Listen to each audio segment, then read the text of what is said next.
विधानसभा पटना साहिब। बिहार के 243 विधानसभा सीटों में से एक पटना साहिब विधानसभा सीट है। पटना जिले में स्थित ये विधानसभा क्षेत्र पटना साहिब लोकसभा निर्वाचन क्षेत्र के अंतर्गत आता है। बता दें कि इस सीट का 2010 से पहले नाम पटना पूर्व था।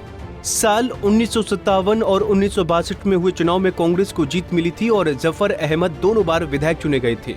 1967 और 1969 में ये सीट भारतीय जनसंघ के खाते में गई और दोनों बार रामदेव महतो चुनाव जीते। 1972 में कांग्रेस ने एक बार फिर से वापसी की और जमील अहमद चुनाव जीते। 1977 में एक बार फिर से जनता पार्टी की तरफ से रामदेव महतो विधायक बने। 1980 में कांग्रेस इंदिरा के शरद कुमार जैन चुनाव जीते। 1985 में शरद कुमार जैन दोबारा चुनाव जीते, लेकिन इस बार कांग्रेस की तरफ से वो चुनावी मैदान में थे।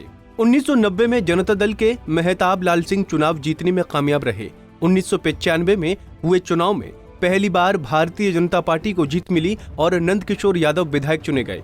इसके बाद साल 2000, 2005 के फरवरी, अक्टूबर 2010 और 2015 में भी इस सीट पर भारतीय जनता पार्टी का ही कब्जा रहा और नंदकिशोर यादव लगातार 6 बार विधायक चुने गए।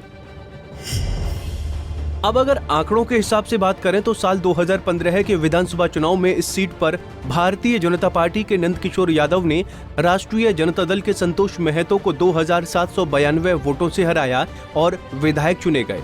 नंदकिशोर यादव को कुल 88,108 वोट मिले थे, जबकि दूसरे नंबर पर रहे संतोष महतो को कुल 85,316 वोट मिले थे। तो वहीं तीसरे स्थान पर रहे SHS के नंदू कुमार को कुल 2,694 वोट मिले थे। वहीं 2010 में हुए विधानसभा चुनाव के परिणामों पर नजर डालें तो इस सीट पर भारतीय जनता पार्टी के नंदकिशोर यादव ने कांग्रेस के परवेज अहमद को 65,337 वोटों से हराया और विधायक चुने गए। नंदकिशोर यादव को कुल 91,419 वोट मिले थे, जबकि दूसरे नंबर पर रहे परवेज अहमद को कुल 26,082 वोट मिले थे। तो वहीं तीसरे स्थान पर रहे राजद के राजेश कुमार को कुल 8,271 वोट मिले थे।